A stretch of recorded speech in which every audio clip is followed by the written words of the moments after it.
The point of today was to have everyone feel and apply all of these finishes so that you're not intimidated when you go to the store, or you don't want to spend $20 if you don't know if you like it.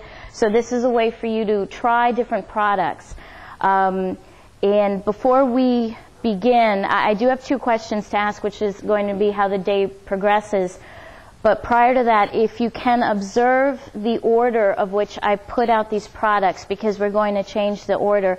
This is how finishing begins. From the easiest procedure to the hardest procedure, but how we're going to work today is according to dry times. So I've had to change things a little bit so that will get confusing. So I'd like you to see how this is set up here. And where finishing begins is usually with the coloring of the staining of the wood, the dyeing of the wood. There are choices, oil-based stains, alcohol stains, water-based stains. There are aniline dyes, which are in powder form. There are earth pigments. I have some earth pigments here. You can choose what to suspend those in. So there are many choices. What we have today are 3 different colorants, which you're all going to experience. Water-based stains, and the advantage here is that they're extremely color fast, much more than aniline dyes, and more than anything suspended in oil also. So that's important to keep in mind. The dry time here is about an hour or 2, depending on humidity. These in particular have a grain-raising inhibitor. So when you're working with water-based products, you always want to keep your grain issues in mind. We also have a very traditional finish, which is Van Dyke crystals. Has anyone ever used these or heard of them before? Okay. They're ground up, the interior of a walnut shell, the soft meat of a walnut shell, dried and ground, and that's what makes these. I'm going to pour some in a cup and pass them around. I want everyone to just see them in flake form, and they dissolve very easily in warm water. And we're going to use that as a stain. And I just put some on this little stick to see the color. This was traditionally how walnut and oak were colored. And then the other thing is earth pigments. These are very finely ground. I'm going to pass this around. I want everyone to kind of feel this. This is absolutely like a pulverized powder. Earth pigments come from grounds all over the world, Africa, Mexico. There's about 12 to 15 standard colors, burnt siennas, yellow ochres, and they are ideal for coloring anything from paints to waxes, which we're going to do today, varnish, shellac. You can suspend them in anything. So those are waxes. We're going to do today, we're going to mix them in a neutral wax, but you can put them in paints, shellac, putty, anything you like. They're universal. And they come in these, around 15 colors or so. But what's important to note here is how finely they're ground, and that's going to make a difference. The different grinding of an earth pigment will affect how it's suspended in your material, and it may not dissolve as quickly, it may not mix as evenly. So you're looking for something very finely ground, and just keep this texture in mind. That's coloring. Then we go to wax, which is the easiest application, the fastest dry time, 10-15 minutes to set up and buff. There's a variety of waxes on the market. Beeswax as opposed to a paste wax. There are specialty waxes, a liming wax, a black wax. We're going to use them all today. And then a liquid wax.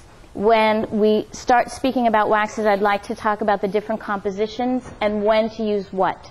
I think that's important because by law, no one has to put their ingredients on the can. So a lot of times you don't know what you're getting. And you may know of carnauba, but you may not know what those attributes are or how much you need or what the purpose is. So we're going to discuss that. Then there are the oils, which have the longest dry time in the family, which we're talking 24 hours for initial application, up to 5 to 7 days to cure. Technically, oils really never cure, so it's kind of an interesting mix how to use this. We have different products with dryers in them that speed the oil drying process. There are oils you may know from linseed oil with very traditional period finish. It goes by levels of refinement up to tung oil, which is the most refined, will be your most expensive oil. And we'll experience both of those and see the difference. And then shellac, which is probably the hardest application. The most hand technique is needed here. It can be a little intimidating. There are different things on the market to make it easier for people.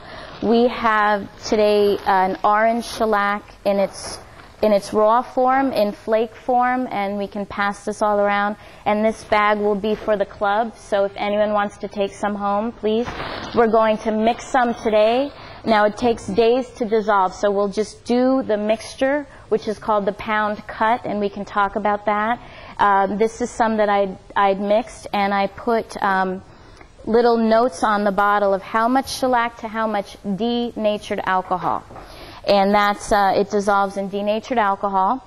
And there are at least 5 different colored shellacs that you can go with.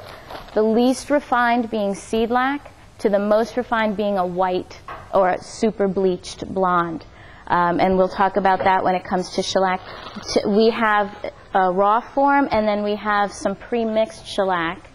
And the difference here is basically just ease. This has been dissolved and strained.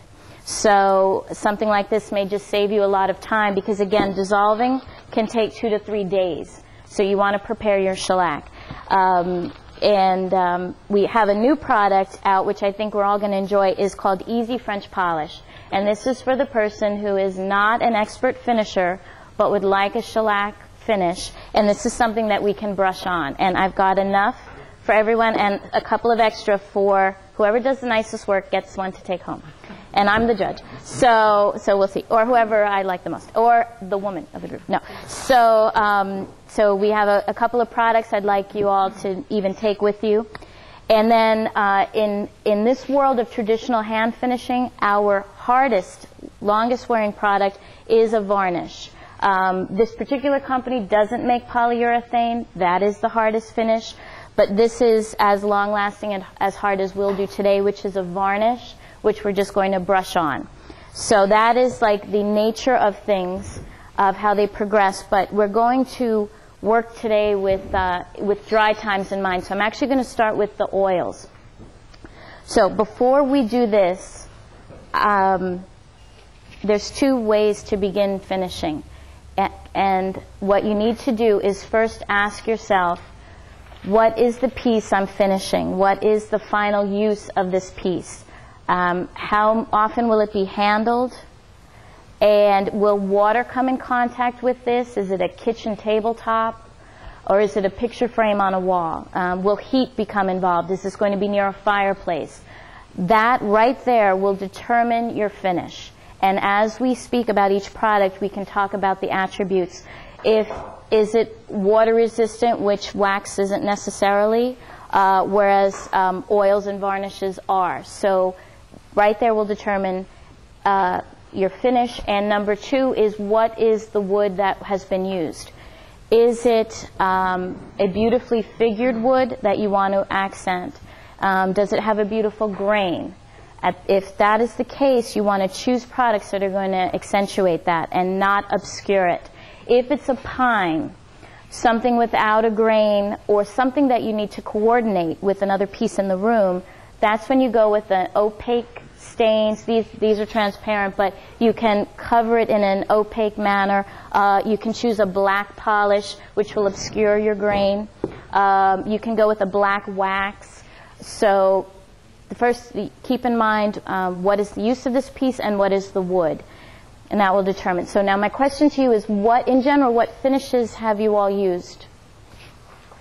Polyurethane. Polyurethane, okay. Varnish.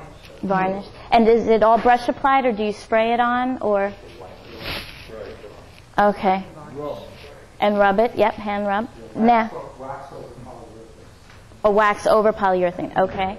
And are there any particular finishes today that you're very interested in seeing, or any that you've heard about that you'd like to learn about? The tongue oil, or I often get requests for liming wax. Is that something that people have heard about or would like to do? This is, I'm going to pass this around. It's gotten very beaten up. This was done a year or two ago. This is an example of a limed picture frame. It was raw wood. It was stained a bright green and limed, and we're going to do this today. So if you just want to take a look. Also, I have posters that I'd like to hand out somewhere that make this step very clear. Oh, here now. These are the same, but you can just kind of, I guess, Pat, you can start one down there maybe. And you can just look at this. When we get to this process, I want this all to be a little familiar to everyone. So, yes.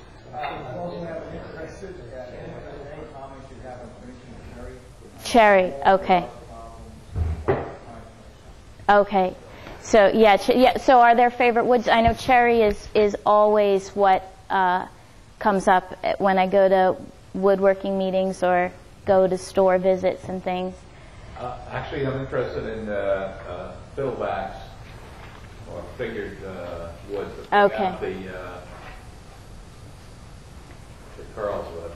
Okay, okay. So what would be the nicest finish for those woods? That's what I'm thinking. Okay. Are you purposely not going to talk about ribbons? Yes, this is, we have no polyurethane. I'm not talking about polyurethane at all. What today is traditional hand finishing. So polyurethane does not fall under that category. Polyurethane is absolutely fine. It is the hardest finish available. So it will be your longest wearing, your most water resistant. There are some setbacks to using it. When it's applied, it can chip off because it's so inelastic. But regardless, polyurethane is probably our most popular finish in America.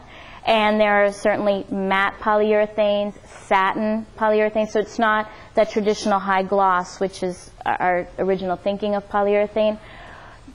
Polyurethane will always obscure the grain.